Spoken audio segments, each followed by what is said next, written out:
Hello everyone, welcome to Saroj Mishra's YouTube channel में। YouTube channel पर आप सभी का बहुत बहुत स्वागत है। एक नई ऑफिसर भर्ती रिक्रूटमेंट नोटिफिकेशन 3 नवंबर को जारी हुई है। मतलब 3 नवंबर को मैं वीडियो बना रही हूँ, आज ही जो है नोटिफिकेशन जारी हुई है। ऑफिसर भर्ती है और सबसे अच्छी बात यह है कि कोई भी ग्रेजुएट स्नातक किसी भी विषय से आवेदन कर सकते हैं। एक्सपीरियंस जरूरी नहीं है, जीरो एक्सपीरियंस फ्रेशर आवेदन कर पाएंगे। Government of India central government का उपक्रम है, तो होली ओन्ड बाई, पूरी जो ओनरशिप है ऑर्गेनाइजेशन की वो सेंट्रल गवर्नमेंट के अधीन है। ऑफिसर भर्ती स्नातक आवेदन कर सकते हैं।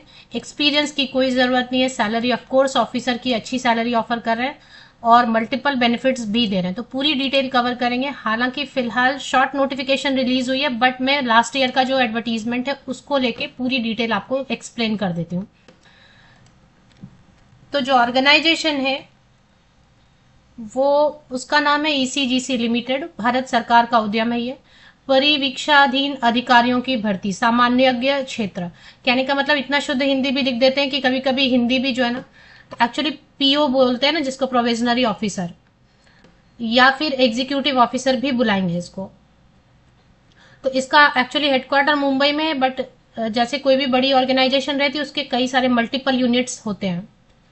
तो इसमें सामान्यज्ञ मतलब जनरल, और जो एक राजभाषा होता है उसमें पीओ, प्रोविजनरी ऑफिसर की रिक्रूटमेंट होनी है। और इसकी ऑनलाइन एप्लीकेशन 11 नवंबर से शुरू हो जाएगी और इसकी ऑफिशियल वेबसाइट www.ecgc.in पर सारे डिटेल्स जो है ना आपको अवेलेबल हो जाएंगे।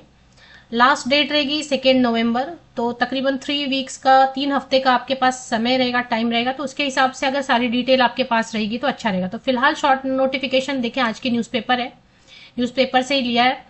अलग अलग न्यूज़पेपर में सभी में आया रहेगा, तो मुझे एक जगह से जहां से मिला। अच्छा, अब इसके डिटेल्ड एडवर्टीजमेंट जो लास्ट ईयर इन्होंने जारी किया है उससे कवर कर लेंगे, तो सारी इन्फॉर्मेशन आपके पास अभी पहुंच जाएंगी। उसके बाद जैसे ही डिटेल विज्ञापन जारी करेंगे ये ऑफिशियल वेबसाइट पे, फिर से एक बार देख लेंगे। हालांकि कोई चेंज होता नहीं है।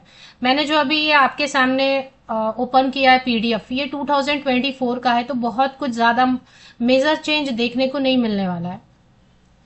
इसमें जो भी कवर किया हुआ है, बताया हुआ है डिटेल, वही कवर कर लेते हैं, इतना काफी हो जाएगा। क्योंकि कई सारे कैंडिडेट वेट करते रहते हैं ऑफिसर भर्ती आए ग्रेजुएशन लेवल पर। तो रिक्रूटमेंट ऑफ प्रोबेशनरी ऑफिसर्स, जिसको ये परिवीक्षाधीन अधिकारी बुला रहे हैं, ECGC limited, government of India enterprise. तो फिर से रिपीट कर दूं, ये जो डिटेल्ड एडवर्टीजमेंट है ये मैंने 2024 का लिया है रेफरेंस के लिए, सो दैट सारे पॉइंट्स क्लियर हो जाए। 2025 का अभी जारी होने में 1 वीक का टाइम हो लग सकता है, या कभी भी आ सकता है। जैसे ये डिटेल आ जाएगा तो फिर मैं नए वाले से फिर से कवर कर दूंगी। अभी जो पुराना डिटेल है उससे कवर कर लेते हैं। तो यहाँ पे लिखा है wholly owned by government of India, तो ये पब्लिक सेक्टर एंटरप्राइज है जिसकी ओनरशिप पूरी की पूरी गवर्नमेंट ऑफ इंडिया के पास है। इसकी जो पे के लिए डिस्कस कर रहे हैं अभी फिलहाल, इसके हिसाब से इन्होंने बताया कि 53,600 की सिर्फ बेसिक पे देंगे। अभी आपको पता है कि जैसे 57% या अराउंड ऐसे ही सिर्फ महंगाई भत्ता है, डीए है। डीए के अलावा अब एचआरए मिलता है आपको, एचआरए मिलता है, मेडिकल मिलता है, मेडिकल अलावेंस के अलावा ट्रांसपोर्ट अलावेंस होता है। इसके अलावा जो बेसिक है वो तो मिलते ही हैं। इसके अलावा प्रोविडेंट फंड मिलता है, 5 साल कंप्लीट होती है ग्रेचुइटी मिलने लगती है। इसके अलावा यहाँ पे और ये चीजें दे रहे हैं, house lease reimbursement, transport, medical, ये सब तो है। न्यूज़पेपर अलावेंस एक्स्ट्रा में दे रहे हैं। मील कूपन देंगे आपको, जो सब्सिडी पे 10 रुपीज 20 रुपीज में आपको जो कूपन अवेलेबल कराएंगे उसमें 10 रुपीज 20 रुपीज में आप अपना वहीं पे ऑफिस में मील्स ले सकते हैं। मोबाइल बिल अगर रहेगा तो उसको भी आपको रियम्बर्स कर देंगे, मतलब आपका जितना बिल आएगा वो भी आपको रिटर्न रिफंड करेंगे। मोबाइल हैंडसेट या ब्रीफकेस अलावेंस देंगे, जिससे आप नया मोबाइल हैंडसेट जब चाहे खरीद सकते हैं। फर्नीचर अलावेंस देंगे, आप जॉब ज्वाइन करते हैं, आपको फर्नीचर की जरूरत होती है तो वो सारे अलावेंस देंगे फर्नीचर खरीदने के लिए। हाउस होल्ड हेल्प अलावेंस, अब फीमेल मेल सभी कैंडिडेट अप्लाई करते हैं। सिलेक्शन होती है तो वो जॉब करेंगे या घर का काम करेंगे, तो घर का काम करने के लिए आपको जो मेड वगैरह या जो भी आपको हेल्प लगता है उसके लिए भी अलावेंस देंगे।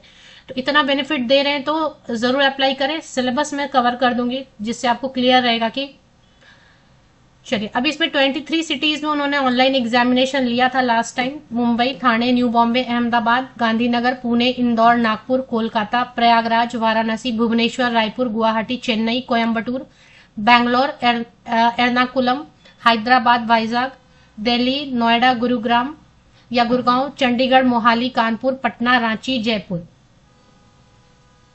फिर ये फेज 1 का एग्जाम होगा। फिर जो इसमें शॉर्टलिस्ट होंगे फिर उनको फेज 2 के लिए बुलाएंगे या इंटरव्यू के लिए Mumbai, Kolkata, Delhi and Bangalore metro cities में जो है इंटरव्यू के लिए बुलाया जाएगा।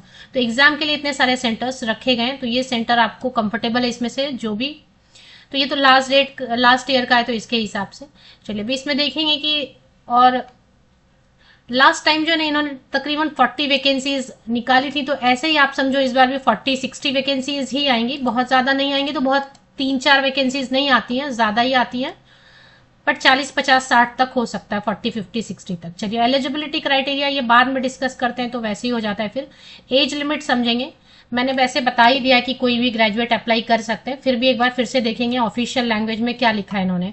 मिनिमम 21 ईयर्स होना चाहिए। ये डेट आप नहीं देखेंगे क्योंकि ये लास्ट ईयर का मैं कवर कर रही हूँ, इसके लिए मिनिमम 21 ईयर्स होना चाहिए, मैक्सिमम 30 ईयर्स होना चाहिए। 30 ईयर्स किन के लिए? जो कि अनरिजर्व कैटेगरी के जनरल कैंडिडेट्स हैं उनके लिए 30 ईयर्स अपर एज लिमिट है। और अगर आप SC/ST कैंडिडेट हैं तो 5 ईयर्स की छूट मिलेगी, तो 21 to 35 ईयर्स हो जाएगी। SC/ST कैंडिडेट है उनके लिए 21 to 35 ईयर्स। और OBC में सिर्फ नॉन क्रीमी लेयर कैंडिडेट को 3 ईयर्स की तो 21 to 33 ईयर्स। PWD कैंडिडेट को कम से कम 10 साल की छूट मिलती है तो 21 to 40 ईयर्स। और इसी तरीके से एक सर्विसमैन और अलग अलग जो है उनको भी मिलती है एज में रिलैक्सेशन। फीमेल कैंडिडेट के लिए कोई अलग से रिलैक्सेशन नहीं है। मिनिमम एजुकेशनल क्वालिफिकेशन इन्होंने लिखा है degree graduation in any discipline. कहने का मतलब है किसी भी विषय, किसी भी सब्जेक्ट, किसी भी स्ट्रीम से स्नातक की डिग्री ग्रेजुएशन होना चाहिए बस, जो कि गवर्नमेंट ने रिकॉग्नाइज किया है, अप्रूव किया। मतलब फेक डिग्री नहीं चलेगी। अभी तो आप देखते हैं UGC भी हर साल लिस्ट डिक्लेयर करती है कि इतने इतने यूनिवर्सिटीज जो हैं वो फेक हैं, फेक डिग्री दे रहे हैं, तो वो नहीं होना चाहिए। बाकी the candidate must possess valid marksheet और degree certificate that he or she is a graduate on the day he or she registers. तो जिस दिन आप रजिस्टर करेंगे उस डेट पे आपके पास मार्कशीट या कुछ तो प्रूफ होना चाहिए कि आपने ग्रेजुएशन कर लिया है। अब देखिए कितनी सारी अच्छी चीजें हैं। कोई एक्सपीरियंस नहीं मांग रहे हैं, 0 एक्सपीरियंस। कोई एक्स्ट्रा सर्टिफिकेट नहीं मांग रहे क्योंकि ऑफिसर भर्ती है तो टाइपिंग का या कंप्यूटर का कोई, ना टाइपिंग का ना कंप्यूटर का कोई सर्टिफिकेट नहीं, कोई एक्सपीरियंस नहीं। परसेंटेज का भी प्रॉब्लम नहीं है, किसी भी प्रतिशत अंक के साथ। कई लोग इसलिए अप्लाई नहीं कर पाते ऑफिसर पोस्ट में क्योंकि उनके पास प्रतिशत अंकों का प्रॉब्लम होता है। तो मुझे जहां तक दिखाई दे रहा है परसेंटेज का भी नहीं है इसमें इशू। हाँ, लेकिन ये बोल रहे हैं कि आप राउंड ऑफ नहीं करेंगे। अगर आपने 59.99% स्कोर किया है तो आप उतना ही एंटर करेंगे, आप इसको राउंड ऑफ करके 60% नहीं लिखेंगे। तो ये राउंड ऑफ करने के लिए स्ट्रिक्टली मना किया है। जब भी आप एंटर करेंगे नो राउंड ऑफ। तो स्नातकों के लिए बड़ी अच्छी अपॉर्चुनिटी है, सर्टिफिकेट वगैरह कुछ मांग नहीं रहे। चलिए मैंने जैसे बताया लास्ट टाइम 40 वैकेंसीज 40 वैकेंसीज थी, तो इस बार भी वैसे ही 40-60 तक वैकेंसीज हो सकती हैं।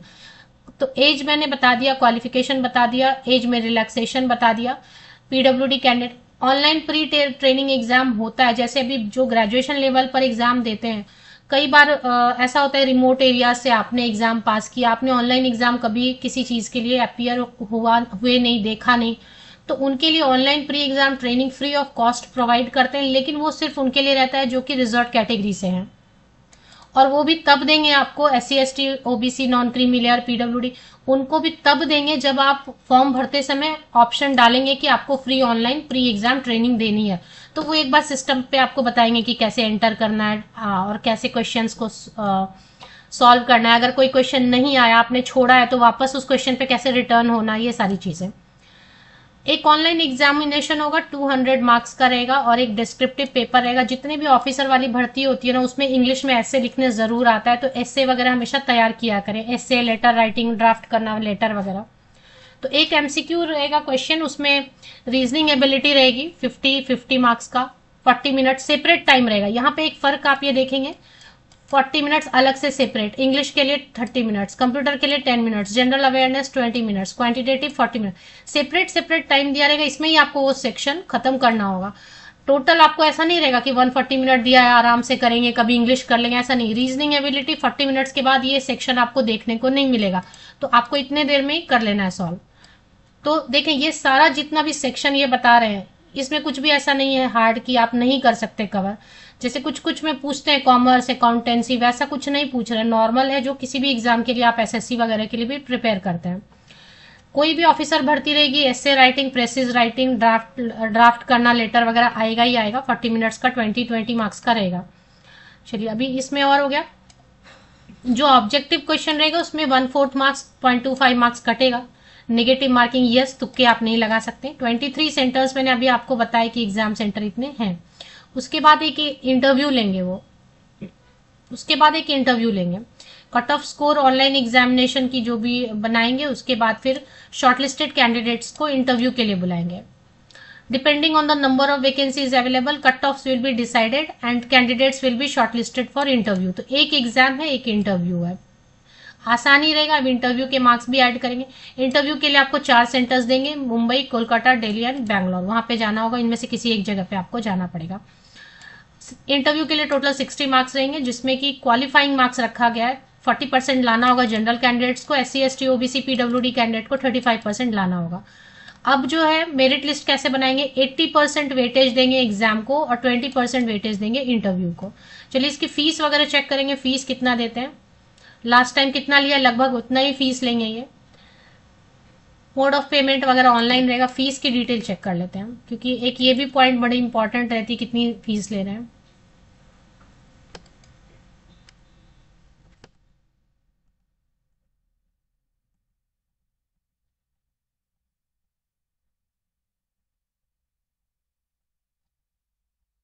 फीस दिखाई नहीं दे रहा है, बट देखते हैं फीस।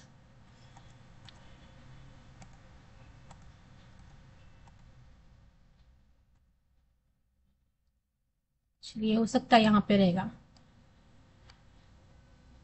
हाँ, यहाँ पे फीस लिखा हुआ है 900 रुपीज रहेगा जनरल कैंडिडेट्स के लिए, EWS OBC and SC ST PWD candidate के लिए 175 रुपीज। अब फीमेल कैंडिडेट के लिए कोई रिलैक्सेशन अलग से नहीं, अगर फीमेल SC ST PWD है तो 175 रुपये आप पे करेंगे, और अगर आप general OBC EWS male candidate है, फीमेल जो भी है, 900 रुपये, तो 900 रुपया या फिर 175 रुपया। अब जैसे डिटेल आ जाएंगी ECGC की ऑफिशियल वेबसाइट पे। मैंने आपको शॉर्ट नोटिफिकेशन दिखाई जो कि आज के न्यूज़पेपर में 3 नवंबर के न्यूज़पेपर में आई हुई है, और ECGC.in पे आप, और जैसे इसकी डिटेल, अच्छा इसमें एक और है, राजभाषा भी है, तो राजभाषा वाले के लिए भी कुछ और भी कैंडिडेट, इंग्लिश हिंदी वाले भी एलिजिबल हो जाएंगे। तो जैसे डिटेल एडवर्टीजमेंट आ जाती है ऑफिशियल वेबसाइट पे, मैं फिर से एक बार फ्रेश नोटिफिकेशन कवर करके आपको सारी डिटेल्स अच्छे से बता दूंगी।